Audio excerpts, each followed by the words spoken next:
Bom dia, pessoal. Vamos começar. Qualquer coisa me falem no áudio, tá? Se tiver alguma interrupção ou travar a fala. Ontem estava muito ruim a conexão, estava meio cortada a fala. Estão me ouvindo bem? Está muito cortado ou está ok? Por enquanto tá ok.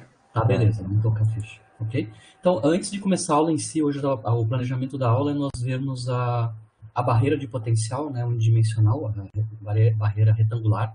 Mas antes eu só queria fazer um exercício de fixação sobre a aula passada, o potencial degrau, especificamente no potencial degrau, o caso onde a energia mecânica, né, é menor que o valor da energia potencial na região 2, né, que classicamente seria uma região classicamente proibida, né? Nós mostramos na aula passada, derivamos, né, na aula passada, a expressão da densidade de probabilidade, ou o módulo quadrado da função de onda, né, a parte espacial. Nós mostramos que na região onde a gente teria por proibição clássica, né, que é a direita da origem, no nosso caso, nós vimos que a densidade de probabilidade decaía exponencialmente, né, decrescia exponencialmente, e quão rápido o decrescimento acontecia é proporcional ao número de onda da partícula naquela região, que é o que nós denotamos por K2', certo? Nós mostramos, inclusive, qual é o comportamento, né, da densidade de probabilidade à esquerda e à direita da origem, claramente na direita da origem, na região classicamente proibida, a gente tem um decréscimo exponencial de probabilidade de encontrar partícula naquela região.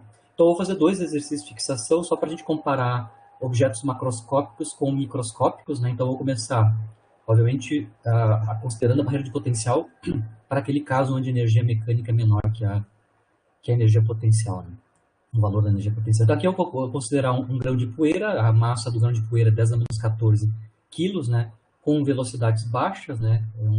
Um milésimo de metro por segundo, né? 10 a menos 13 metros por segundo. Então, baixas velocidades, massa da poeira, mas ainda macroscópico, né? Essa velocidade de um milésimo de metro por segundo é a velocidade típica de agitação térmica, né? Associada a esses grãos de poeira, né? E a gente vai supor aqui, né, que ela incida numa barreira ou numa função passo de potencial, né, ou seja, ela está livre e ela chega numa parede de potencial que tem altura o zero, que vale duas vezes a energia cinética, tá? O K1 dela, K1 maiúsculo, né, é energia cinética. Então eu tenho uma energia potencial que é duas vezes a energia cinética. Quando ela está livre, essa é a energia mecânica, né? Essa energia cinética K1 é a energia mecânica da partícula, que é proporcional ao quadrado da velocidade, no caso não relativística, né? Na região 1. E aí a gente vai calcular qual é que é a distância, né, de penetração na barreira, ou seja, dentro daquela região classicamente proibida, né, de maneira que a densidade de probabilidade caia para 1% do seu valor, que é um decréscimo importante, né? 1% do valor da densidade de probabilidade na chegada da barreira. Basicamente, a gente vai estar analisando, então, bem aqui nessa interface, né, eu tenho o valor da densidade de probabilidade em x igual a zero, eu quero calcular qual é que é a distância que ela desenvolve aqui, né, de maneira que a densidade de probabilidade decaia para 1% do valor em x igual a zero, né, calculando explicitamente. Né. A gente pode ver que para calcular o valor do deslocamento associado, a gente basicamente vai fazer a razão, né, das duas expressões para densidade de probabilidade em x igual a zero, né? No caso, em x igual a zero, o valor da densidade é essa expressão aqui, claro, tomando x igual a zero, então basicamente é o 4 módulo de a quadrado, cosseno quadrado de alfa sobre 2, né? E no caso onde a gente desenvolveu um certo deslocamento Δx dentro da região classicamente proibida, né? A gente vai ter uma outra expressão que aí sim depende do deslocamento Δx dentro da barreira. Então basicamente o que eu vou fazer é a razão, né, das densidades de probabilidade, dado o deslocamento Δx a partir da origem, comparado com a densidade de probabilidade em x igual a zero, onde a partícula ainda estava livre, né, e vai entrar nessa barreira, nesse potencial degrau. Lembrando que todo o processo vai depender de quanto é que vale o número de onda da partícula na região classicamente proibida, que é o K2', né? O K2' é proporcional, né, à diferença, na verdade, a raiz quadrada da diferença da energia potencial e da energia mecânica da partícula quando ela está livre. Né? Lembrando que a relação aqui, neste caso, do grão de poeira é que o zero é duas vezes Z. Né? onde o E é a energia cinética da partícula livre, o meio, né, de mv1 quadrado. Se eu fizer essa conta aqui, eu consigo escrever então o número de onda, né, da partícula na barreira, dentro da barreira, ou dentro do potencial degrau, na região classicamente proibida. Isso é basicamente o momento da partícula livre dividido por H cortado, né? Neste caso aqui específico, né?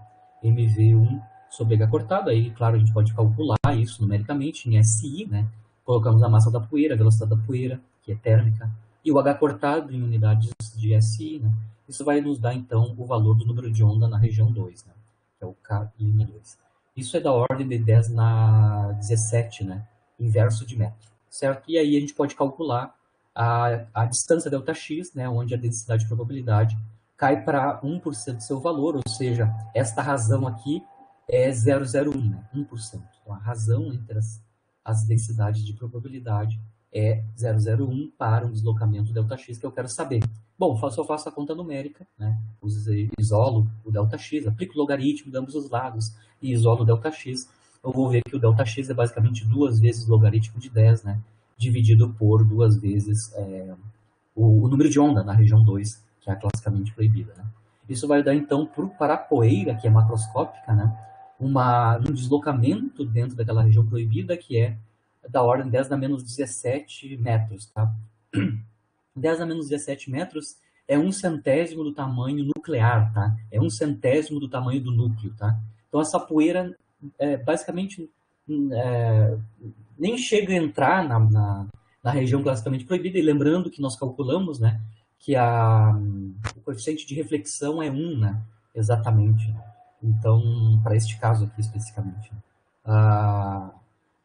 Então, para objeto macroscópico, né, o fenômeno quântico de entrada numa região classicamente proibida, ela existe, mas numericamente ela é irrelevante para objetos macroscópicos, né? Não é verificável experimentalmente. Mas se eu for para objetos, né, para nível atômico, né, por exemplo, elétrons, né, no interior do metal, então aqui eu vou modelar que elétrons quase livres no metal, quando ele vai sair para fora, né, do átomo, ou seja, sair para o vácuo, né, eu vou modelar o potencial, né, associado a ele estar preso dentro desses átomos como um potencial degrau, né, onde ele está quase livre dentro do átomo e ele tem uma barreira de potencial, que é tipo potencial degrau, que ele teria que vencer se ele quer sair para o vácuo, né?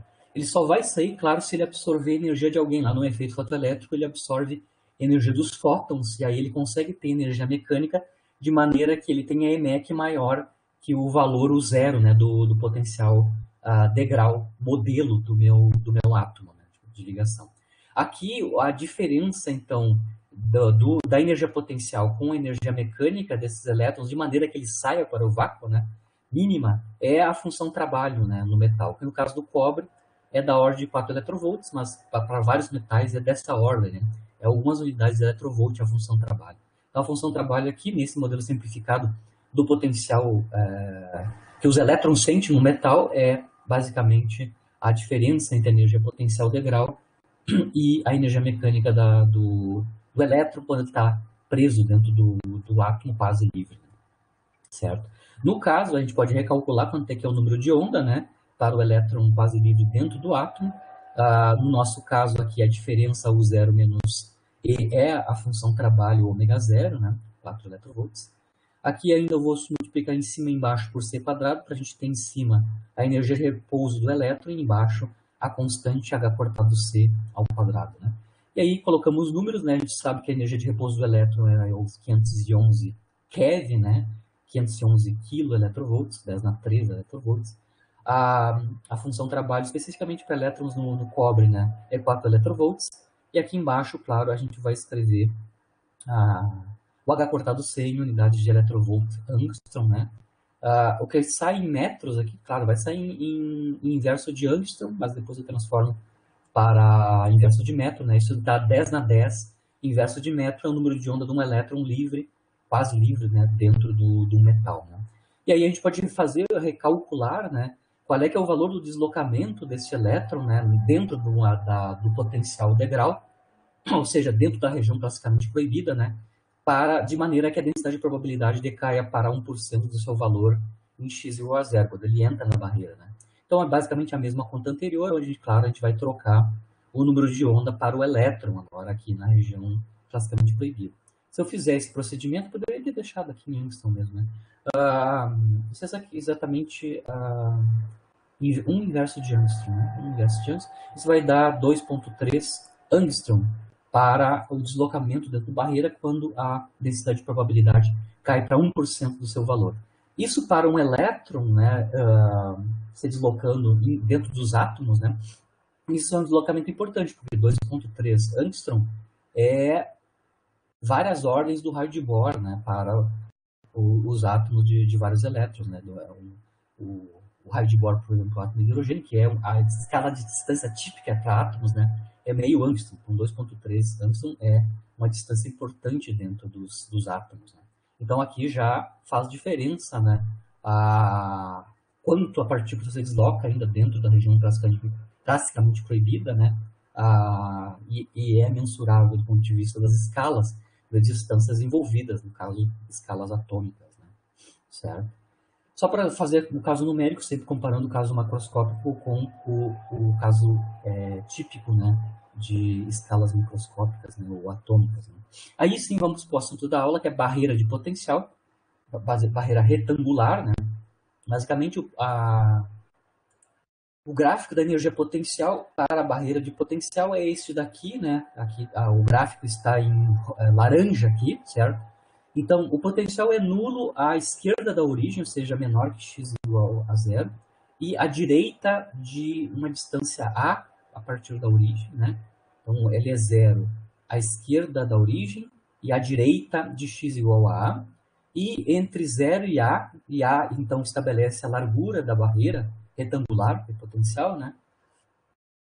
O potencial vale o zero. O potencial é constante, como no caso do potencial degrau da aula passada, e vale o zero. Tá? Então, durante uma região espacial aqui, entre 0 e A, o potencial é constante. Mas aquele jeito da expressão, né, analítica do valor da energia potencial como função da posição. Ele só é não nulo valendo o zero entre 0 e A. E é nula, né, o potencial é nulo nas outras regiões. Aqui, no caso, comparado com o caso do degrau, nós temos 3 regiões, né? A região 1 e a região 3, onde a partícula é livre, onde o potencial é zero, né? E a região 2, onde ela está sujeita a um potencial não nulo, né? Aqui eu vou fazer o primeiro caso, claro, a gente vai ter 2 casos físicos, né? Onde a energia mecânica é menor e maior que o zero, tá? Eu vou começar a minha conta, a minha análise, analisando o caso onde a energia mecânica é menor que o potencial.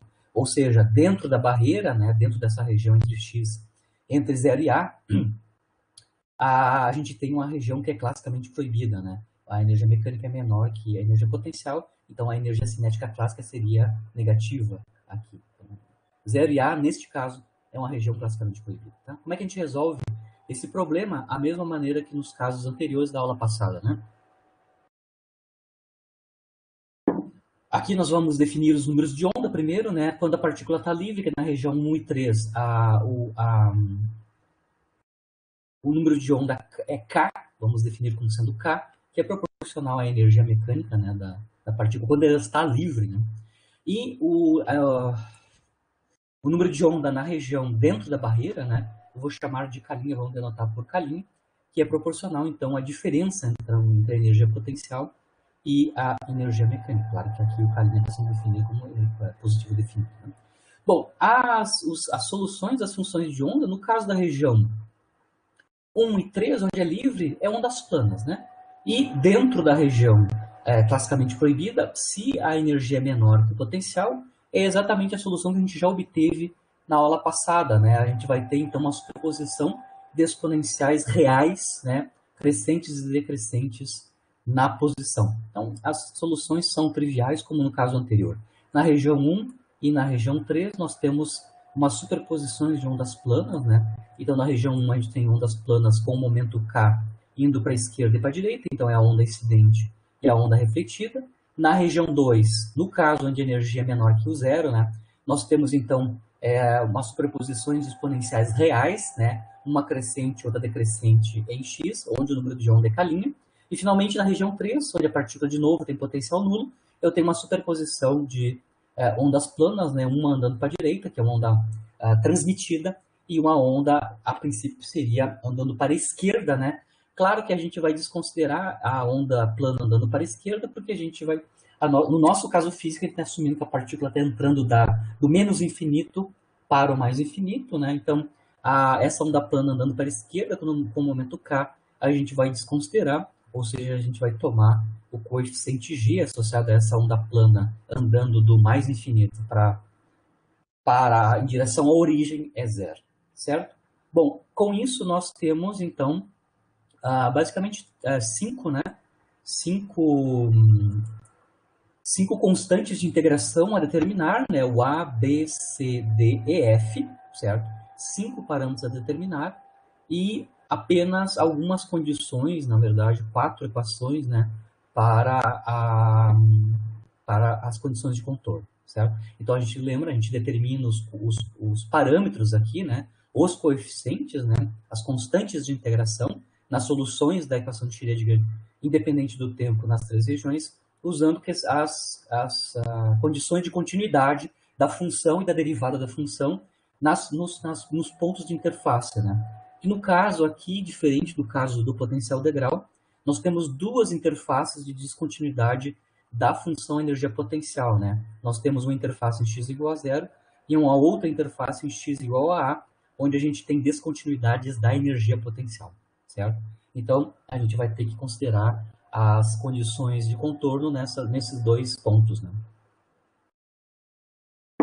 Começando então com a questão da continuidade da função de onda nessas duas regiões de interface, x igual a zero e x igual a A. Isso significa então que a função de onda φ1, que é na região 1, né, calculada em x igual a zero tem que ser igual à função de onda na região 2, né, calculada em x igual a zero. Então tem que emendar o comportamento da função de onda na primeira região de interface, que é x igual a zero. Tá? Isso nos dá, substituindo x igual a zero em φ1 e φ2, né, vocês conseguem ver claramente as exponenciais vão dar 1, né? E a gente vai estabelecer, então, uma relação entre os quatro desses coeficientes, né? A, B, C, D. Impondo, então, a condição de continuidade também na região de interface x igual a A, né? A gente vai ter que impor, então, que a função φ2, calculada em x igual a A, tem que ser igual à função φ3, calculada em x igual a A. Então, essas duas funções aqui, colocando x igual a A. De novo, com esta condição de continuidade nessa segunda região de interface, nós obtemos, então, uma segunda relação para os coeficientes. Agora, a relação dos coeficientes C, D e F. Temos duas equações aqui que relacionam os coeficientes, os 5, né? 5 os coeficientes. Agora, a gente vai impor a condição de continuidade da derivada da função, né? Ou seja, para isso, então, nós vamos ter que calcular a derivada das funções de onda nas 3 regiões. Aqui eu calculo para vocês, né, as derivadas para as 3 funções de onda, região 1, 2, 3, né? São derivadas triviais porque são derivadas exponenciais, né? Então é bem tranquilo de calcular as derivadas. Calculadas as derivadas, aí sim a gente impõe a condição de continuidade da derivada nas duas regiões de interface.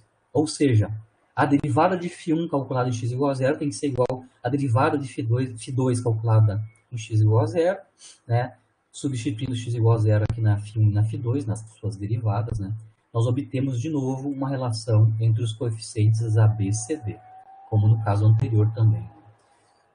E, finalmente, as relações de continuidade da derivada na região de interface passando da 2 para 3, né?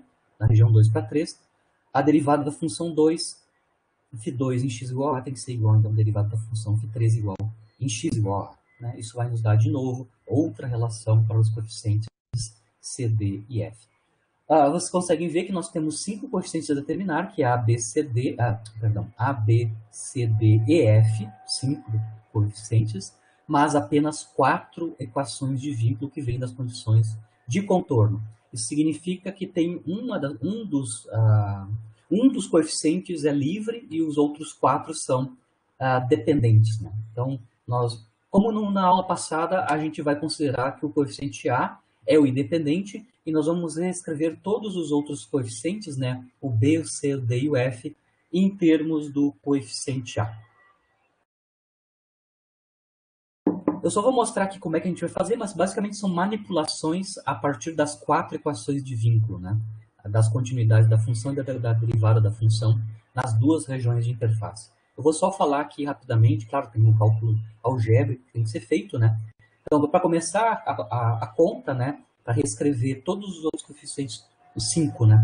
Os 4 dependentes em termos de A. A primeira coisa que a gente vai fazer é considerar a primeira equação de vínculo, que é essa daqui, né? E escrever, então, a B, né, o coeficiente menos B, em termos de A, C e D, certo? Façamos isso, separamos menos B, e substituímos menos B, né, na primeira equação da derivada aqui, que é esta daqui. Tá? Então, a gente vai usar as duas primeiras equações. Tá?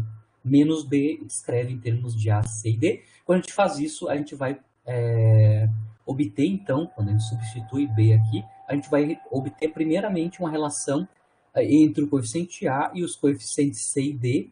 Claro, os números de onda vão aparecer aqui, né? O número de onda na região livre, que é o K, e a região dentro da barreira, o número de onda dentro da barreira, que é o K livre. Isso é uma coisa, tá? Depois a gente vai trabalhar com a segunda equação, né, de continuidade da φ, que seria esta equação que relaciona C, D e F, tá? Então, é esta primeira equação que relaciona C, D e F, né? Pegamos ali, isolamos o D e substituímos na segunda equação da derivada, que é essa daqui, né? Então, isolamos D aqui e substituímos ele aqui na segunda equação. Com isso, a gente vai conseguir uma relação entre o coeficiente C e F.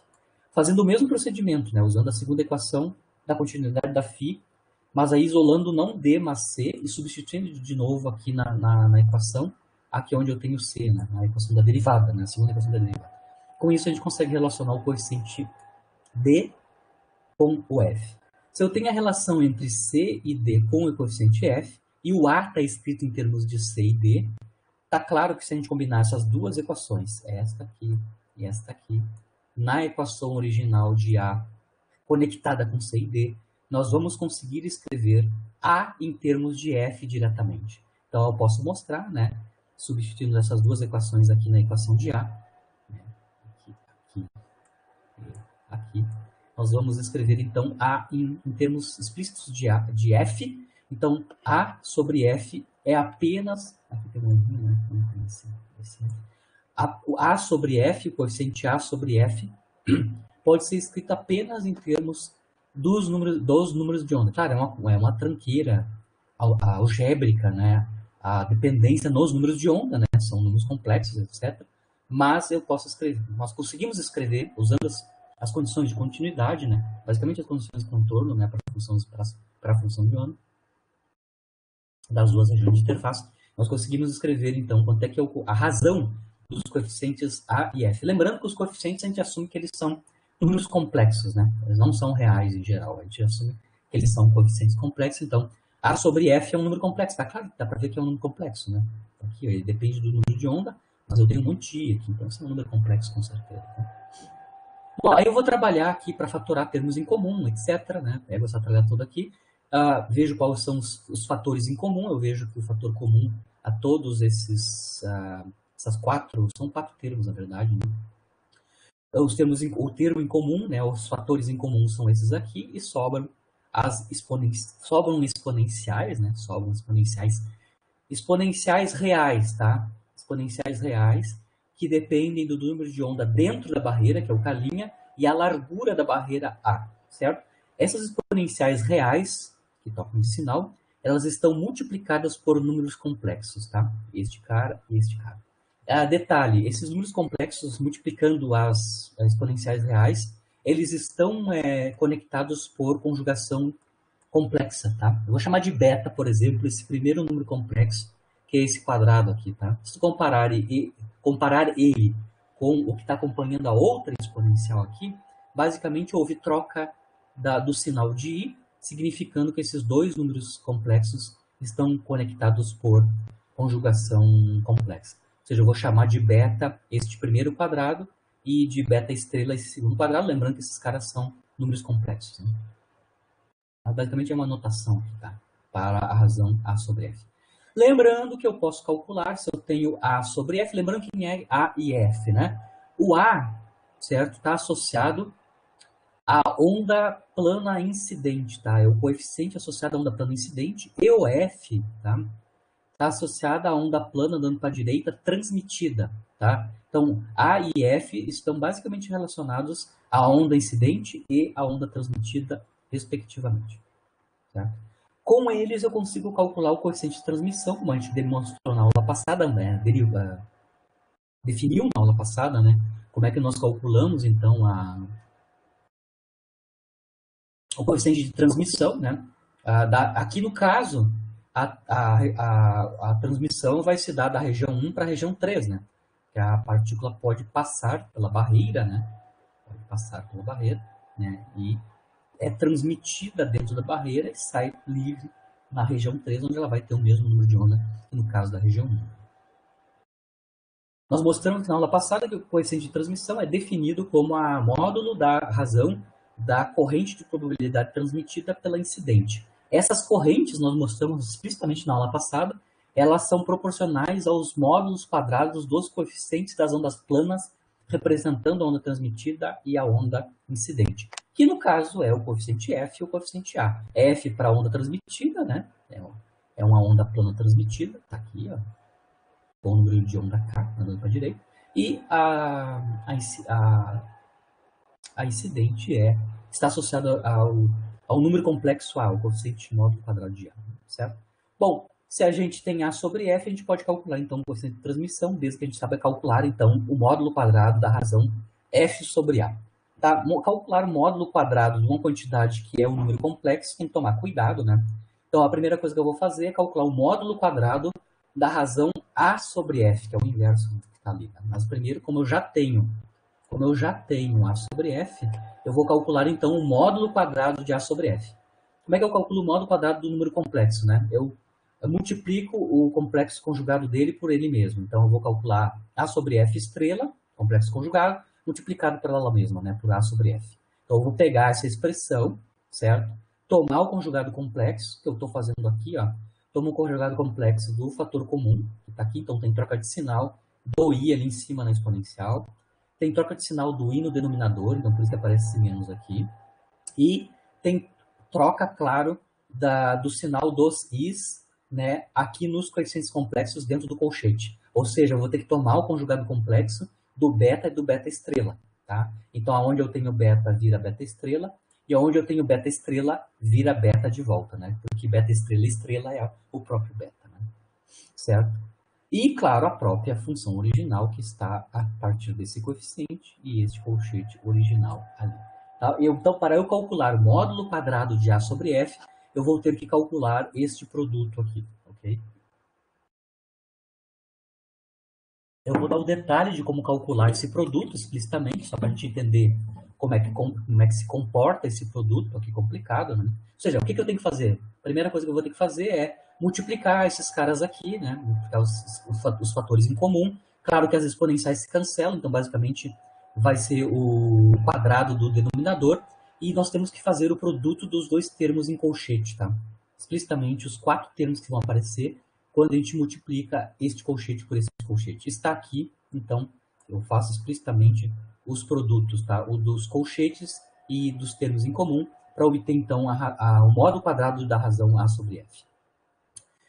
Aqui, os termos em comum, como eu estava falando, vai dar o quadrado dessa tralha, então, que é o 16, K2, K' quadrado, e o produto dos colchetes vai nos dar termos que são, claro, proporcionais às exponenciais reais, e os coeficientes beta, né? Produtos de beta estrela com beta com beta estrela com beta estrela e beta beta e assim por diante, tá? Eu consigo mostrar explicitamente que o módulo quadrado da razão A sobre F tem esta forma, onde basicamente a gente vai precisar calcular beta quadrado, beta estrela quadrado e módulo quadrado de beta, lembrando que beta é um número complexo, né?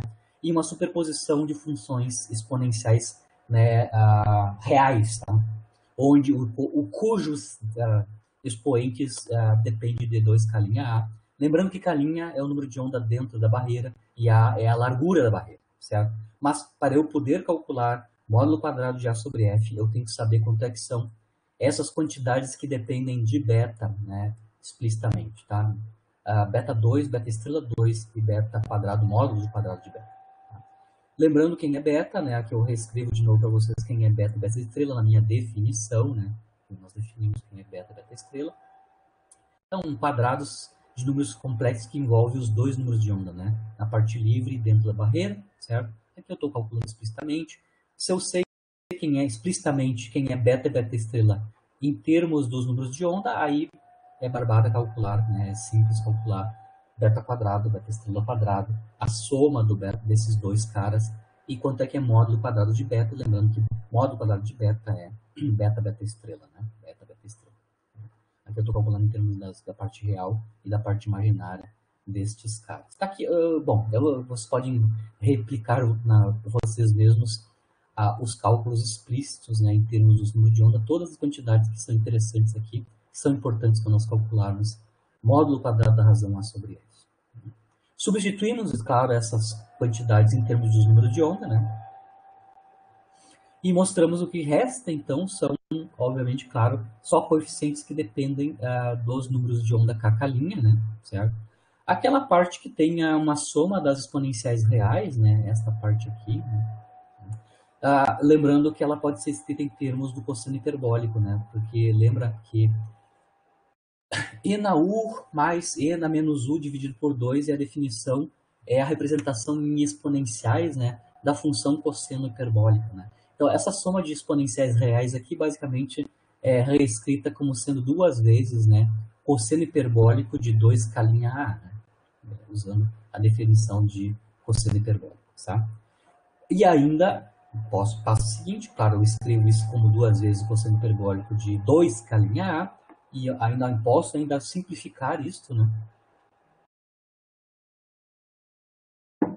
Lembrando que cosseno hiperbólico de 2x é 1 mais 2 seno hiperbólico de x. Então eu vou retirar aquele 2, ou seja, ao invés de escrever em termos de cosseno de 2k', eu vou conseguir escrever esse colchete aqui, né, esse parêntese, em termos de seno quadrado hiperbólico, né, de x, ou seja, de k' apenas. Tá? Então, fazemos essas substituições. Obviamente, só detalhamento, né? Antes de substituir o cosseno hiperbólico, eu vou fatorar este quadrado aqui, né? O quadrado da soma de k quadrado mais k' quadrado, fatora, está aqui, né? Com isso eu vou ter... aqui eu vou ter um fator menos 2, e o 16k2, k'2 vai ser dividido por este quadrado aqui, que é o que está aqui, né, explicitamente. Bom, substituímos, vocês vão ver que quando eu substituo essa identidade, né, trigonométrica hiperbólica, esse termo aqui vai se cancelar com o termo 1, que é quando a gente faz a substituição do cosseno por seno, né, aqui. Então, só para mostrar os detalhamentos da derivação, você pode fazer passo a passo, mas eu estou falando do detalhamento, né? Bom, e aí, final das contas, depois que eu faço todo esse algebrismo, eu consigo escrever, então, o módulo quadrado da razão A sobre F em termos da função seno quadrado hiperbólica do produto k', lembrando que k' é o número de onda dentro da barreira e A é a largura da barreira, certo? Botamos aqui para dentro este quadrado, né, da soma dos quadrados dos números de onda, né, e o que resta, claro, é esta quantidade aqui, né, 1 mais um fator que é proporcional a seno hiperbólico quadrado de k'. Tá? Bom, se eu tenho isto, né, eu já posso calcular o coeficiente de transmissão, lembrando que o coeficiente de transmissão é módulo quadrado de f sobre a. Então, é basicamente inverter esta quantidade que a gente tem aqui, né? A gente tem A sobre F, mas o coeficiente de transmissão é módulo quadrado de F sobre A. Então, é só inverter essa nossa expressão da razão A sobre F módulo quadrado. Tá? Então, isso é o inverso de 1 mais um fator, que depende dos dois números de onda, seno hiperbólico de k'. Agora, nós podemos ver qual é o comportamento desse coeficiente de transmissão calculado. Lembrando que no caso clássico, o ponto x igual a é um ponto de retorno. Então, se é uma partícula clássica incide da esquerda para a direita, ela chega nesse ponto de retorno e volta, né, retorna. Ela não pode ser transmitida da barreira, porque a barreira é uma região classicamente proibida. Né? Aqui não, nós temos uma um coeficiente de transmissão, ou seja, uma probabilidade de transmitir a partícula numa região classicamente proibida que é não nula, e ela depende explicitamente de várias coisas, né? Mas depende da largura da barreira, depende do número de onda da partícula dentro da barreira, e claro, o número de onda da partícula fora da barreira, né, quando ela é livre, que é o K, né, o coeficiente K, que depende da energia mecânica da partícula. Né? Certo? Mas, basicamente, a gente tem uma diferença clara entre o caso clássico e o caso quântico. No caso quântico, eu posso transmitir uma onda passando por uma região classicamente proibida. Esse fenômeno é chamado de tunelamento quântico, que é a passagem de partícula dentro de um potencial, onde esse potencial, a princípio, do ponto de vista clássico, seria uma região classicamente proibida. Né? Eu ainda posso calcular uma expressão assintótica para o coeficiente de transmissão, no caso onde o produto K'A é muito maior que 1, ou seja, o argumento do seno hiperbólico é muito maior que 1. Por quê? Porque no caso, se vocês lembrarem da definição do seno hiperbólico, que está aqui, né, e na x menos n menos x sobre 2, que é a definição, representação em exponenciais, né, do seno hiperbólico de x, né? No caso onde o argumento é muito grande, né, ou seja, x tendendo a infinito, né, basicamente a exponencial decrescente vai a zero e nós temos o limite assintótico da função seno hiperbólico, né, e na x sobre 2. Então, no nosso caso, a gente tem seno hiperbólico ao quadrado de x, né, onde x é K'A, né? Isso basicamente pode ser substituído no limite se o produto K'A for grande, né, muito maior que 1. Isso pode ser substituído por um exponencial crescente, né, n a 2x sobre 4, que é também muito maior que 1, porque é um exponencial grande. Né? Se eu fizer essa substituição, né, substituir o seno hiperbólico ao quadrado de K'A por exponencial de 2 vezes K'A sobre 4, né? E lembrando que o termo que tem a exponencial é muito maior que 1, nós vemos que a expressão assintótica, né, do coeficiente de transmissão pode ser obtido. Basicamente, o comportamento assintótico, se esta condição aqui é satisfeita, né, e aí, obviamente, para isso aqui ser satisfeito, tem duas coisas que têm que estarem combinadas, né? Eu tenho que conhecer, então, o número de onda dentro da barreira, ou o comprimento de onda de Broglie da partícula dentro da barreira, e a largura da barreira. Se esse produto for muito maior que 1, aí eu vou ter que analisar caso a caso, né? Se for muito maior que 1, você consegue ver que o coeficiente de transmissão ele decai exponencialmente com a largura da barreira, né? Fixado K', né? Fixado o número de onda dentro da barreira. Decai exponencialmente e a rapidez com que se cai é 2K'. Né? Então, decai exponencialmente com a barreira, nesse caso assintótico. Certo?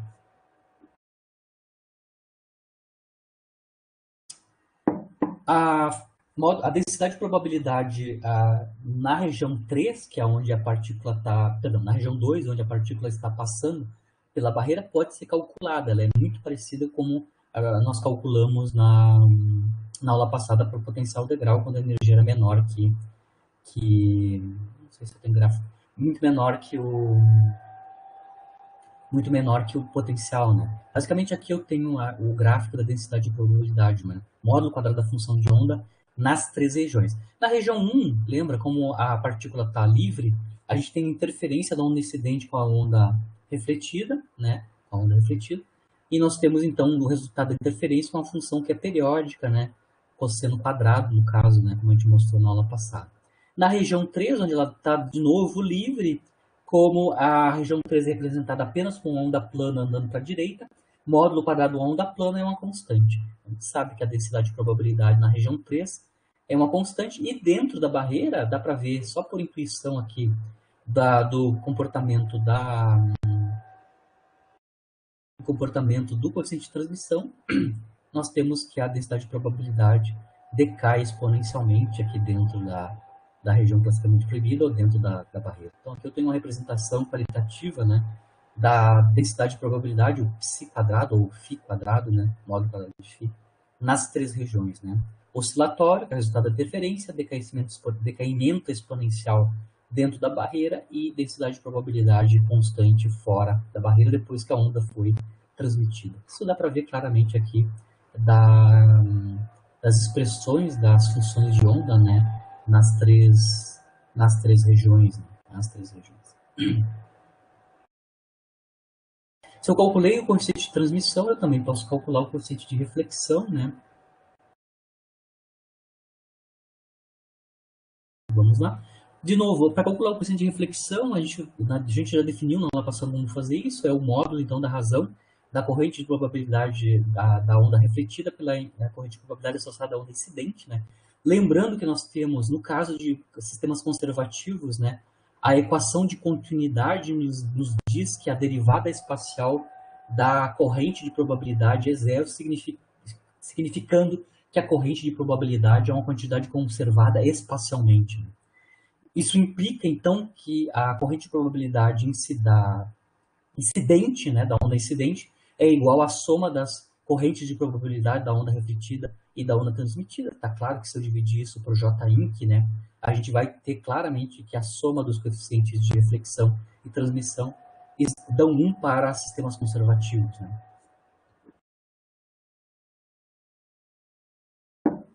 Então, por conservação espacial da corrente de probabilidade, na região de interface x igual a zero, onde eu tenho uma onda incidente, depois eu tenho uma onda refletida e uma transmitida, está claro que, por conservação, a relação entre as correntes de probabilidade é esta daqui, que vai implicar automaticamente, né, que a soma dos coeficientes de reflexão e transmissão tem que dar 1.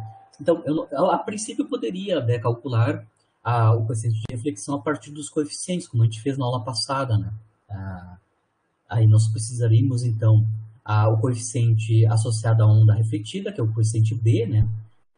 Para que a onda plana andando para a esquerda, e a da onda incidente, que é o A, né? Eu poderia calcular R como sendo o módulo quadrado da razão B sobre A, onde eu precisaria, então, relacionar o coeficiente B com o A e calcular esta razão. Mas como a gente sabe que a soma tem que dar 1, né, dos dois coeficientes, como eu conheço o coeficiente de transmissão, explicitamente, né, eu posso calcular isso rapidamente, né? Então, eles estão relacionados. Então, o coeficiente de reflexão é 1 menos o coeficiente de transmissão. Vejam bem que o coeficiente de transmissão, ele é o inverso de 1 mais uma razão, tá? Uma razão de dois coeficientes, né, que eu vou chamar de Azinho e de Bzinho. Mas, numa notação compacta, o coeficiente de transmissão é o inverso de 1 mais A sobre B, onde A é o seno hiperbólico ao quadrado, mais o C quadrado da soma dos números de onda quadrada, e o B é aquele termo, né? 4K2, K'2.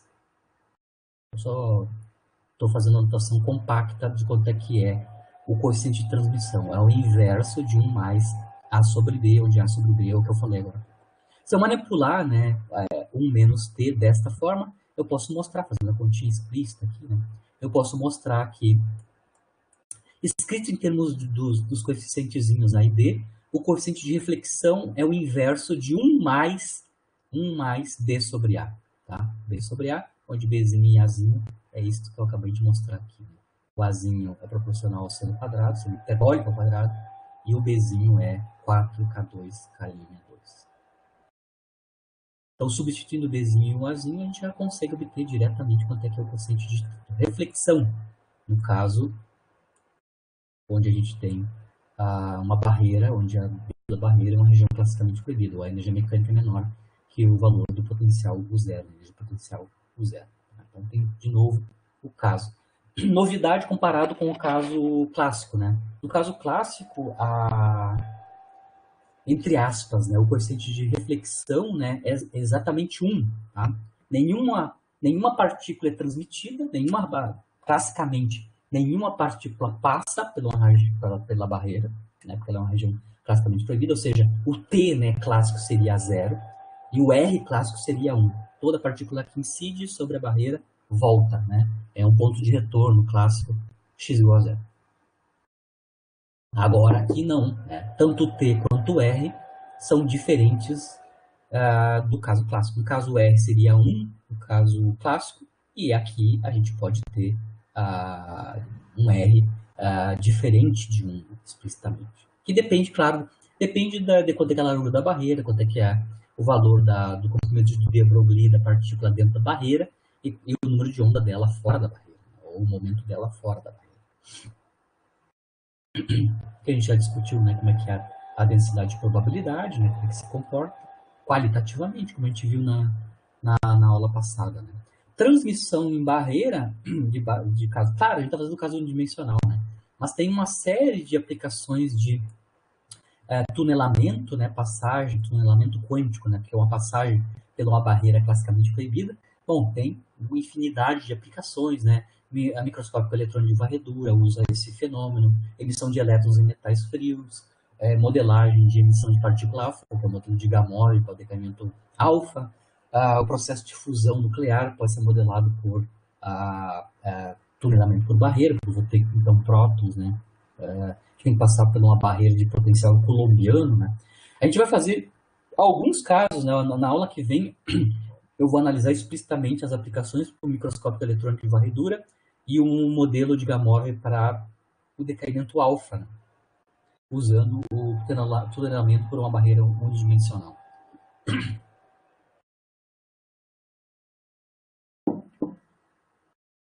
Então, hoje a gente só vai definir, então, derivar os coeficientes de transmissão, reflexão, e na aula que vem a gente vai aplicar para casos particulares, aplicações particulares. Né? Certo? Mas, a princípio, a gente tem as duas expressões, tanto do coeficiente de transmissão, inclusive uma expressão assintótica, né? E o correspondente coeficiente de reflexão também. Tudo que a gente analisou até aqui, né, corresponde ao caso onde a energia mecânica é menor que o valor do potencial dentro da barreira. Certo? Agora a gente vai fazer o outro caso, né, o outro caso físico também, passagem pela barreira. O que a gente fez agora foi este caso aqui. Né? A gente tem a barreira de potencial retangular, né, entre 0 e A, é a largura da barreira, e a gente analisou este caso físico aqui. Né? O que eu vou fazer agora é o segundo caso físico, onde a energia é maior que a altura, né, da barreira, a altura da barreira, o zero, certo? No ponto de vista clássico, né, isso aqui não tem problema nenhum. Do ponto de vista clássico, a partícula vai passar para essa região de potencial maior, né, apenas mudando a sua energia cinética, né, a sua velocidade. Então, ela tem uma velocidade v aqui, ela vai diminuir a velocidade enquanto ela está passando pela barreira. Lembrando que a energia cinética é a diferença entre a energia mecânica e a energia potencial. Então, tem uma diminuição da energia cinética e da velocidade do momento, né? E depois eu retorno ao valor original da energia cinética, velocidade e momento linear na região 3. Ou seja, do ponto de vista clássico, né, aqui uma partícula, neste caso físico, é sempre transmitida. Tá? Então eu espero que, classicamente, o coeficiente de transmissão, entre aspas, é exatamente 1 e nenhuma reflexão, ou seja, o coeficiente de reflexão, entre aspas, né, seria 0. Isso é o que é esperado clássico, né? Transmissão 100%, reflexão 0% do ponto de vista clássico. Vamos calcular o que é o resultado quântico aqui, né? Para esse caso onde E é maior que o zero.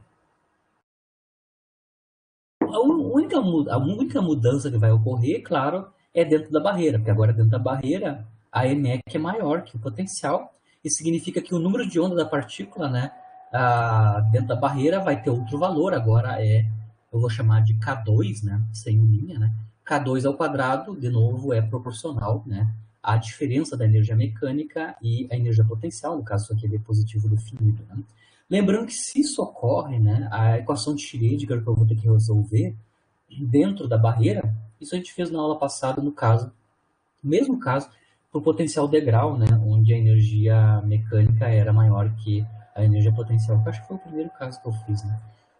Lá, o número de onda, então, K2 é positivo definido, a equação de Schrödinger independente do tempo que eu vou ter que resolver, tem uma equação característica cujas raízes são complexas, né, valendo mais ou menos IK2. Então, ao invés de exponenciais reais, como solução da equação de Schrödinger na região 2, eu vou ter uma superposição de exponenciais complexos, ou seja, ondas planas. Tá? Então, a solução na região 2, que é o único lugar onde vai mudar a solução da equação de Schrödinger, independente do tempo, é troca de exponenciais reais por exponenciais complexas, que representam fisicamente ondas planas. Né? Uma onda plana, então, é transmitida, que anda para a direita com o número de onda K2, né? E uma onda plana andando para a esquerda, aqui dentro da barreira, né? com o número de onda menos K2. Né? Então, é uma superposição de números de ondas planas, né? A transmitida e uma que está andando para a esquerda, certo? É a única mudança nas funções de onda, porque na região 1 e na região 3 não há alteração, comparado ao caso anterior, das funções de onda. A única alteração que ocorre é na região 2. Tá? Troca as exponenciais reais por exponenciais complexas. Né? Os coeficientes são os mesmos. A gente tem os 5 coeficientes a determinar, que é de A, B, C, D e F, da mesma forma. Tá? O que a gente vai proceder? Como a gente altera, então, aqui a função de onda dentro da barreira, que agora é uma superposição de ondas planas. Impomos as mesmas condições de continuidade, que são as condições de continuidade para a função nas duas regiões de interface, e da derivada, que eu estou calculando de novo a derivada nova, né? A derivada da função φ2, né? E a região de continuidade, a condição de continuidade para as derivadas nas duas regiões de interface, x igual a 0, x igual a a. Então, eu vou ter de novo, né, 4 equações que relacionam os coeficientes, né? Duas equações que vêm da continuidade da função de onda, né? E duas equações que vêm da continuidade da derivada da função nas duas regiões de interface. Mesma coisa do caso anterior, né? Se a gente seguir exatamente os mesmos passos que a gente fez no caso anterior, que são usar aquelas mesmas equações como eu falei para vocês, né? Para escrever o coeficiente A em termos do coeficiente C e D, podemos fazer, tá? Mesmo procedimento do caso anterior. E também usando isso aqui é obtido então com as primeiras equações, né? Primeira equação da continuidade de φ e a primeira condição de continuidade da derivada. Usando as segundas equações, né, da continuidade de φ e da derivada, nós conseguimos escrever C e D em termos do coeficiente F, fazemos a substituição, como no caso anterior, de C e D aqui na expressão para A, e nós vamos obter uma nova expressão, agora para esse novo caso físico, né, da razão A sobre F, exatamente como a gente fez no caso anterior. A gente pode mostrar, fazendo claro o procedimento como no caso anterior, né, a gente pode mostrar que a razão A sobre F, neste novo caso físico, né, só para lembrar aqui a diferença, né, aqui nesta ponta, a única diferença que está acontecendo é que tinha um I aqui embaixo no denominador, ele não aparece mais, certo? E aqui, claro, a gente deixa de ter exponenciais reais para ter exponenciais complexas, e do outro lado, aqueles coeficientes multiplicando as exponenciais, agora não são mais números complexos, são números reais. Eu estou chamando de alfa mais e alfa menos. Esse sinal aqui é para dizer que é o sinal mais e menos aqui dentro do parênteses. Mas é exatamente o mesmo procedimento anterior, né, de algebrismo. Nós podemos escrever, então, o coeficiente A sobre F em termos de um fator comum e umas superposições agora de exponenciais complexas não reais, cujos coeficientes são reais, né, alfa mais, alfa menos. E aí a gente pode calcular o coeficiente de transmissão, né, que vai ser, de novo, como a gente mostrou, né, o módulo quadrado da razão F sobre A. Então nós precisamos calcular novamente quanto é que é o módulo quadrado da razão A sobre F, que é esta quantidade aqui, né? A sobre F estrela A sobre F nos dá módulo quadrado de A sobre F, né? Pego essa expressão e calculo, né, explicitamente, né? Então a gente vai trocar o sinal aqui do I e trocar o sinal das exponenciais complexas, né? Onde é menos vira mais, onde é mais vira menos, e multiplicar, claro, pela função A sobre F original que está aqui. De novo, todo aquele procedimento de multiplicação, né, dos colchetes que a gente vai ter que fazer, mesmo procedimento analítico, fazendo todo o procedimento, né, de cálculo. Nós vamos ver, então, que módulo quadrado de A sobre F é escrito em termos daqueles coeficientes reais, alfa mais, alfa menos. E no caso aqui, a gente tem uma superposição, né, uma soma de exponenciais complexas, cujo argumento é I2K2A. Lembrando que K2 é o número de onda dentro da barreira e A é a largura da barreira, nesse novo caso físico, onde a energia mecânica é maior que o valor do potencial, né?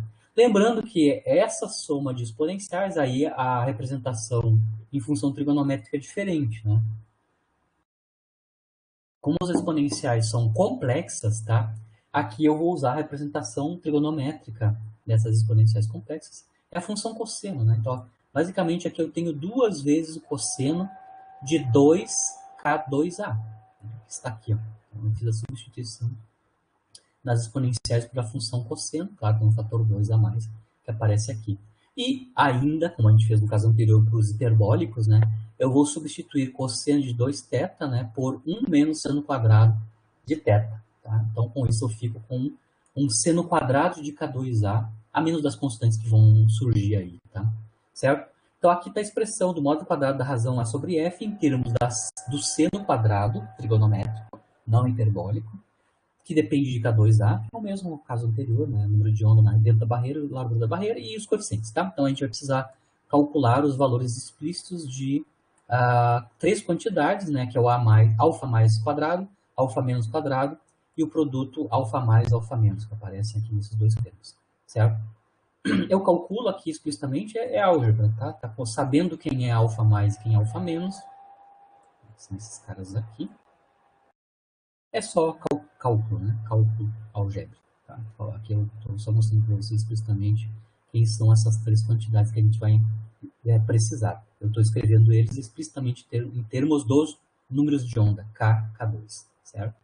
E substituindo ali, então, finalmente, né, nós temos a expressão do módulo quadrado de A sobre F, né, escrito agora, claro, em termos do seno quadrado, né, seno trigonométrico quadrado, usual, né, de K1 vezes A, certo?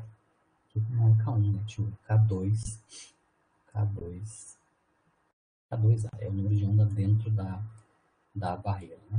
Para quem está multiplicando o seno quadrado de K2A, é uma, eu estou chamando de Xi, né, só para simplificar, é um coeficiente que depende dos 2 números de onda, né, fora da barreira, K, e dentro da barreira, K2, certo?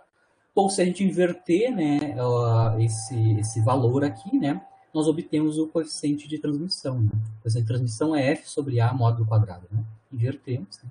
Então, aqui a gente tem um cálculo explícito, né, do coeficiente de transmissão nesse novo caso físico, né?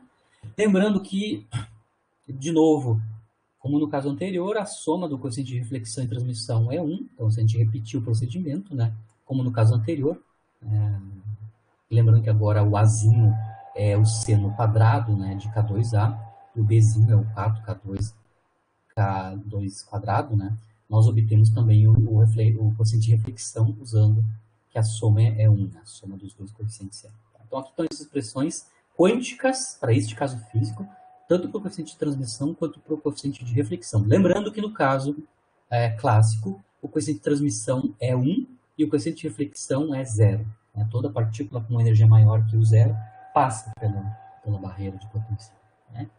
No caso aqui não, né? Elas dependem dos números de onda e da largura da barreira, explicitamente. Né? Inclusive tem toda uma problemática, né? Porque eu tenho aqui nas expressões de T e R uma função que é oscilante, né? Uma função oscilante que o seno quadrado ele pode, dependendo do valor da largura da barreira, né, e do valor do número de onda da partícula dentro da barreira, ele pode assumir valores tanto 0 quanto 1. Tá? Isso vai implicar nos valores possíveis para os coeficientes de transmissão e reflexão. Mas está claro que se eu for escrever isso em termos da largura da barreira ou do produto K2A, isso é uma função, né, variável, né, trigonométrica, né, na forma do seno quadrado, tanto para o T quanto para o R. Então eu já tenho uma mudança do ponto de vista da comparação clássico com o quântico, né? No caso aqui, eu posso ter partículas sendo refletidas, que não ocorre no caso clássico, né? Tem uma probabilidade de reflexão não nulo. E também tem uma probabilidade de transmissão que não é máxima, né? Que não é de 100%. Vai depender das relações aqui entre os números de onda. Então, ou seja, depende das condições iniciais. Né? Quanto é que a largura da barreira e a energia da partícula quando ela entra na barreira. Né? Vejam bem, como eu falei para vocês, a função seno ao quadrado, dependendo da conjunção astral, que é o número ridículo que eu dou, né? Conjunção astral, isso pode acontecer que o seno quadrado seja zero. É possível que ele seja zero, dependendo do valor do produto K2A. Né? Se o seno é zero, tá? Por exemplo, o coeficiente de transmissão é 100%, né? 100%. E, automaticamente, se a transmissão é 100%, a reflexão é zero. Né? Então, existem valores, né, do produto K2A onde o coeficiente de transmissão é 100%, que aí bateria, né, neste caso, nessa conjunção específica, né, nesse caso específico, nessa conjunção específica, a gente recobriria o caso clássico, né, com transmissão a 100%, certo? Quando é que isso ocorre, né? Ou seja, quando é que o seno vai nos dar valor nulo, né? Bom, o seno vai nos dar valor nulo quando o produto K2A for, então, números inteiros de π, né? Certo? Nesses casos, o seno, então, vai ser zero e o meu coeficiente de transmissão vai ser 1 e o de reflexão vai ser zero. Ou seja, nesse caso aqui, se essa condição aqui é satisfeita, né? Nós temos transmissão de 100%. Né? Toda onda incidente representando a partícula quântica, né, vai ser transmitida na barreira. Tá? Isso significa, escrevendo isso em termos da largura da barreira, né, a largura da barreira, então, tem que satisfazer a seguinte condição. Né? A largura da barreira A tem que ser nπ sobre K2. Né? nπ sobre K2, mas lembra bem que o número de comprimento de onda de Broglie, né, da partícula dentro da barreira, que eu vou chamar de lambda 2, né, é 2π sobre K2, onde K2 é o número de onda da partícula dentro da barreira. Né. Lembrando que eu posso escrever isso em termos do momento. Né, o K2 é T2 sobre H cortado. A lambda 2 é o número de onda de Broglie, é o comprimento de onda de Broglie da partícula dentro da barreira. Então, eu vou ter transmissão 100% quando a largura da barreira for nπ sobre K2. Isso pode ser escrito, dá para ver claramente, né? Que é quando a largura da barreira é números inteiros, né? Múltiplos inteiros da metade do comprimento de onda de Broglie da partícula dentro da barreira. Então, tem certas condições, neste caso físico que a gente está analisando, né? Onde a coeficiente de transmissão pode ser 100%, retomando o limite clássico. Né? São quando a largura da barreira coincide com números inteiros, né, múltiplos inteiros da metade do comprimento de onda de Broglie da partícula dentro.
E ouvir agora, né?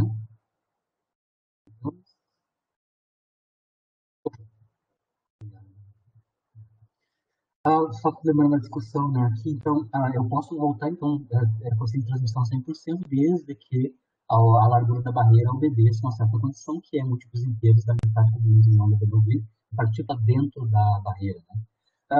Então, eu volto ao teu caso clássico. Se eu for analisar fenômenos ondulatórios, né, triviais, né, comuns, né, por exemplo, onda eletromagnética, ou seja, luz, né, incidindo sobre interfaces, né, esse fenômeno de transmissão 100% para certas condições satisfeitas, né, para os comprimentos de onda da onda dentro do meio, né, que o meio aqui, a interface vai representar a barreira, né, a barreira de potencial. Isso também ocorre, né? Então, quando a gente tem, no caso da ótica, né, ondas, né, passando por lâminas, né, de materiais com uma espessura igual a meio comprimento de onda, né, que é o caso daquela condição que a gente acabou de mostrar ali, onde a transmissão vai ser 100%, ou múltiplos desse valor.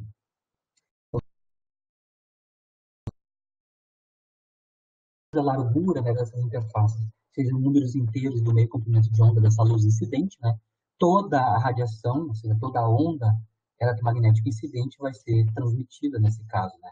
Esse fenômeno tem um nome, né, particular, que é o efeito Ramsauer-Townsend, tá? Então, o efeito Ramsauer-Townsend é a transmissão total, né, transmissão de 100% de uma onda, tanto pode ser clássica eletromagnética ou onda de matéria, se a minha interface ou a minha barreira satisfaz essa condição, onde o comprimento de onda da onda dentro da barreira é múltiplos inteiros da metade do comprimento de onda da partícula ou da onda, né, dentro da barreira. Então, esse fenômeno que a gente acabou de analisar é conhecido como fenômeno de Ramsauer-Townsend. Lembrando que aqui a gente calculou tanto o coeficiente de transmissão quanto o coeficiente de reflexão nos dois casos físicos que a gente analisou, né? Eles dependiam, claro, dos números de onda, né? E do valor da relação entre a energia potencial e a energia mecânica, né? Claro que as expressões que a gente obteve nas duas regiões físicas, né, como são probabilidade de transmissão e reflexão, eles têm que ser funções contínuas da energia, né, fixada o valor do potencial. Então, se eu mapear, né, as expressões de R e T em termos da energia fixado o potencial zero, essas funções têm que ser funções contínuas de energia. Aí não pode ter descontinuidade, né, dependendo do valor da energia. Então, aquelas duas expressões, aqui eu vou analisar o caso da transmissão, mas as duas expressões elas têm que ser contínuas, né, em E, tá? Obviamente, eu posso ter o caso, indo para a esquerda e direita, onde a energia mecânica se aproxima, né, por baixo ou por cima, do valor do potencial zero, claro que a expressão do coeficiente de transmissão e de reflexão, eles têm que ter o mesmo valor, né, por baixo ou por cima de valores da energia. Então, se eu comparar as duas expressões, né, as duas expressões em termos dos senos hiperbólicos, em termos dos senos mesmo, quadrados, né, eu vou ver que no limite, onde a energia é exatamente igual à energia potencial, né, que é o caso limite dos dois casos físicos que a gente analisou na aula de hoje, né, a gente vai mostrar que explicitamente a coisa de transmissão, nesse caso limite, onde E é igual a U, né, ele é explicitamente dependente do inverso de uma quantidade que depende das propriedades do meio, né, da barreira, né. A massa da partícula, mas especificamente propriedades da barreira, que é a altura da barreira, que é o zero, né, e a largura da barreira, que é a largura A. Tá? Então, o coeficiente de transmissão tem um valor conhecido quando a energia mecânica é exatamente igual à energia potencial, impondo continuidade da função T em termos da energia, do valor da energia. Né? Depende basicamente das propriedades da barreira, né? E, claro, da partícula na forma da sua massa. Né? É o inverso desta quantidade aqui. Tá? O que eu estou mostrando nesse gráfico aqui, basicamente, é o esperado, né? O comportamento da densidade de probabilidade. Mesma coisa no lado esquerdo da origem, a superposição das ondas incidentes e refletidas nos dão, para a densidade de probabilidade, a sua interferência nos dá funções periódicas, como a gente viu no caso da barreira de potencial também, no caso do potencial integral. Né? Na região 3, a gente já mostrou, vai continuar sendo densidade uniforme, né, porque eu só tenho uma onda plana transmitida, né, então a densidade de probabilidade é sempre constante. E aqui, né, como no caso, na região 2, agora, eu tenho duas ondas planas, né, representando a região 2, tá aqui, ó.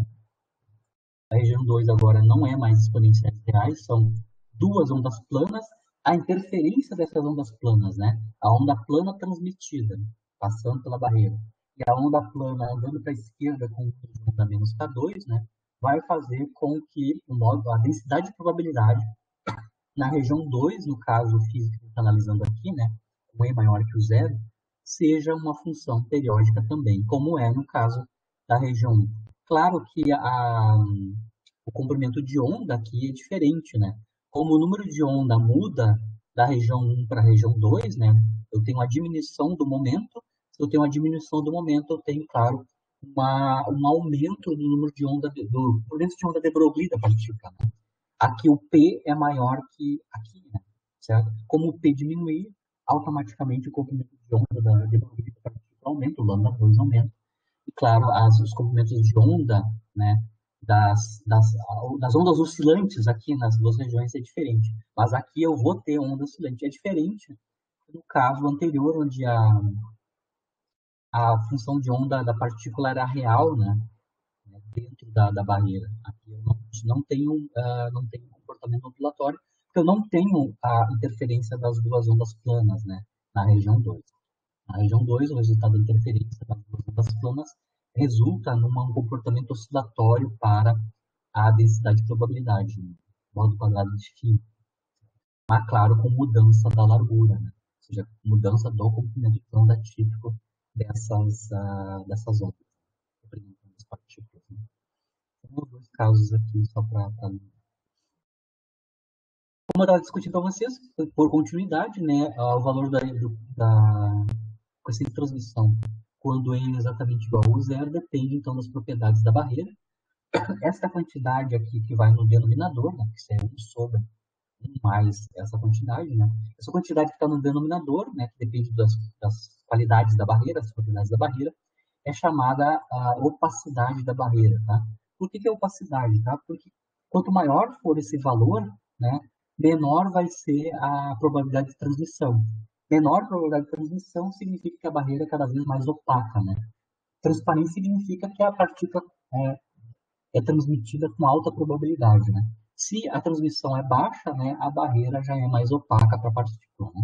Então, essa quantidade aqui é chamada de opacidade da barreira, porque, claro, quanto maior for essa quantidade, menor vai ser o coeficiente de transmissão. E, claro, a barreira fica cada vez mais opaca para a transmissão da onda plana incidente. Vocês conseguem ver que a opacidade da barreira depende da massa da partícula e também das propriedades da barreira. Na sua altura, o zero, na sua largura, a 2, né? Certo?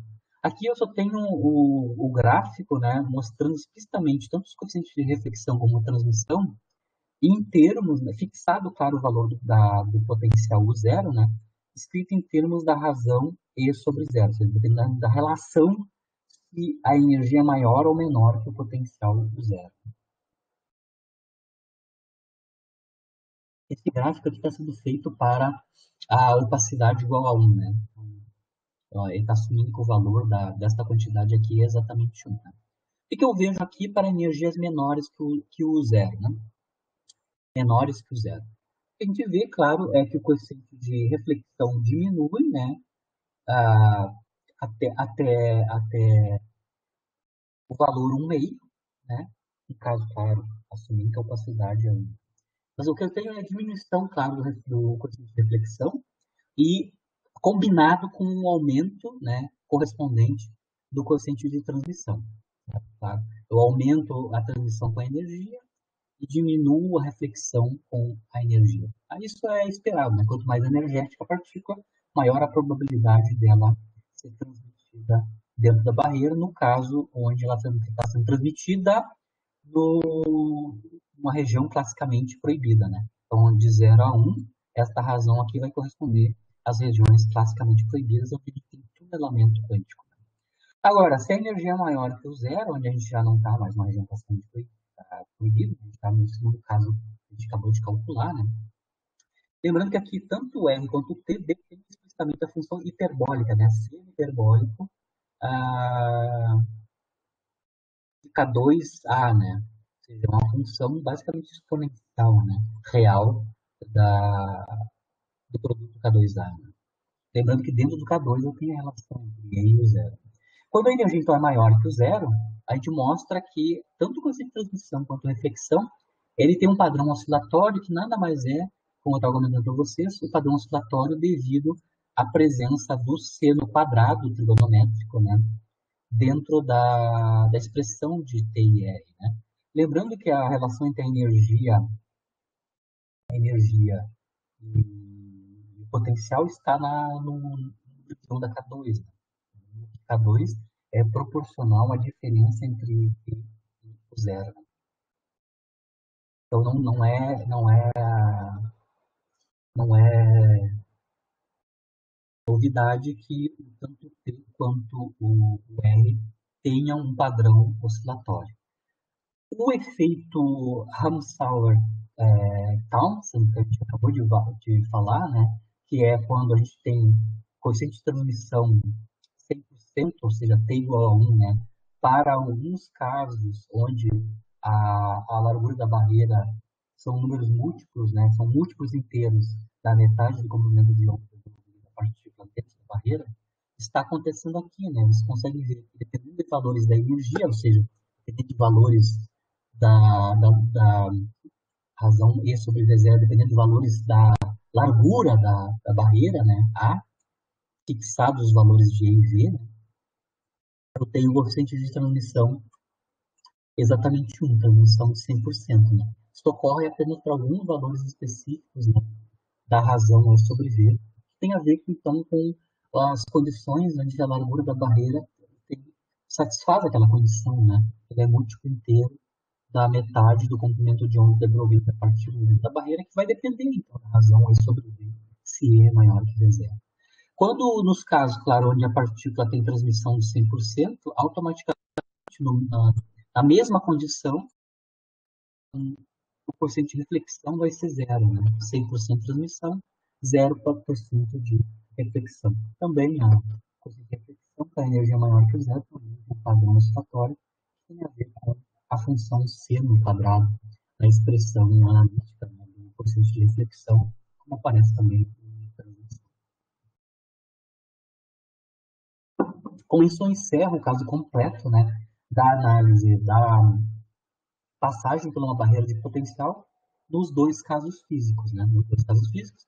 Um, onde a gente tem tunelamento quântico, ou seja, a gente tem a passagem da partícula por uma região classicamente proibida, passando para ser livre fora da barreira, né? E também o caso análogo com o clássico, onde a energia é maior que o potencial, onde, do ponto de vista clássico, a gente teria a transmissão de 100% e nenhuma reflexão, mas aqui, no caso quântico, a gente tem a transmissão que é menor que 1, reflexão diferente de 0.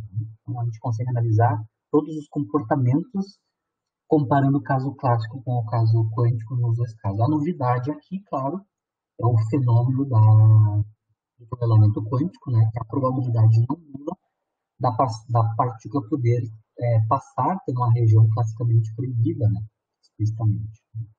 É esse caso aqui. Então, na aula que vem, a gente vai fazer algumas aplicações, né, principalmente nesse caso, dessa novidade, né, comparado com o clássico, que é o tunelamento quântico. Especialmente a gente vai fazer a análise, né, do microscópio eletrônico de varredura, que utiliza o fenômeno de tunelamento quântico para fazer um mapa, né, da superfície dos átomos. A gente vai fazer uma fotografia das superfícies atômicas, né, com uma resolução alta. E também a gente vai analisar o modelo do Gamov, né, 1929, né, para o decaimento alfa. Então, o Gamov vai modelar a saída da partícula alfa, né, a emissão da partícula alfa de dentro de um núcleo que vai decair via decaimento alfa por um tunelamento, né, quântico da partícula alfa. O Gamov, então, assume que a partícula alfa já está, então, pré-formada dentro do ela está quase livre, né? Está quase livre dentro do núcleo, está poucamente ligada, né, ao núcleo, fracamente ligada ao núcleo, né? E ela vai então passar pela barreira de potencial, que não é, claro, uma barreira de potencial retangular. A barreira de potencial que a partícula alfa vai passar é uma barreira de potencial coulombiana, que não é constante. A barreira de potencial coulombiana ela cai com o inverso da distância, né, entre a partícula alfa e o núcleo restante, né? Lembrando que a interação entre a partícula alfa e o núcleo vai ser eletromagnética, né? Porque a partícula alfa tem carga mais 2, né? A partícula alfa é o núcleo do átomo de hélio, então ela tem 2 prótons, ela é uma partícula carregada positivamente com sinal mais 2, né? Então ela é um íon, né? Ela vai interagir coulombianamente, repulsivamente com o núcleo pai que ela estava anteriormente ligada. A MOV, então, vai modelar essa emissão como sendo um tunelamento quântico, onde ela pode ser transmitida com uma certa probabilidade. A probabilidade de tunelamento vai ser proporcional à constante de decaimento alfa, né? Da partícula alfa nos decaimentos alfa. Esse é um modelo muito antigo. O modelo Gamow é de 1929, né? Lembrando que o Schrödinger propôs a equação dele da mecânica ondulatória em 26. Então, o Gamow foi um dos primeiros pesquisadores a já fazer a aplicação de fenômenos quânticos, né, descritos por a equação de Schrödinger, né, as funções de onda, um fenômeno quântico associado, de tunelamento, né, já imediatamente, 3 anos depois da proposta da equação, né, de onda de matéria de Schrödinger. Isso que a gente vai fazer na aula que vem, né, as aplicações práticas, né, do fenômeno do tunelamento quântico e também começar a análise do poço infinito, né, que é um outro tipo de potencial, que é esse tipo daqui, né, que ele está mostrando. Ao invés de nós termos uma barreira, nós temos um poço de potencial. Né? Então, o potencial tem esta cara, né, ele é zero, né, da partícula livre. À esquerda e à direita deste poço, né, e o potencial tem uma fundura finita, né? Pode ser infinito ou infinita, né? Vou analisar os dois casos, né? Caso vamos começar com o caso infinito, onde tem fundura infinita, né? Um poço infinito. E nós vamos analisar como é que ficam os níveis de energia e as autofunções, ou seja, as funções de onda descrever a partícula dentro do poço. Certo? Isso é o que a gente vai fazer na aula aqui. Fico à disposição para perguntas, questionamentos, dúvidas, questões e, se não, nos vemos então na terça-feira, né? Próxima terça-feira, então a gente vai fazer aplicações, né, do elemento quântico, começar então a análise do potencial infinito. Acho que eu consigo fazer tudo na aula que vem sobre o potencial infinito, não lembro mais, mas eu acho que sim, nós conseguimos fazer toda a análise do potencial infinito já na aula que vem, determinar que os níveis de energia são quantizados, né? Para uma partícula que está confinada dentro de um posto infinito de potencial. Ou seja, seria um potencial constante negativo. Certo? Se não, então, um bom fim para quem vai, bom descanso, né? Bom descanso, nos ouvimos na terça-feira.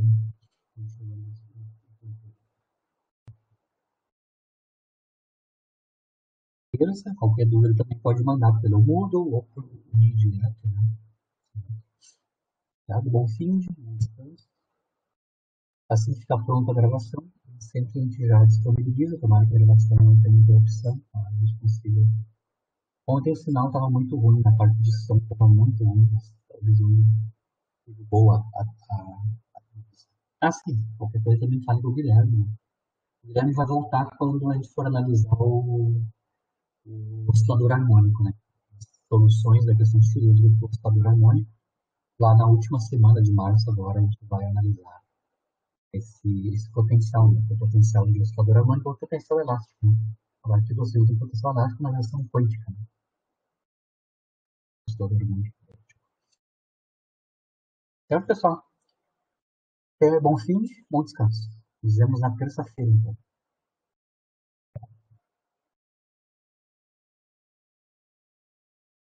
Tchau, tchau.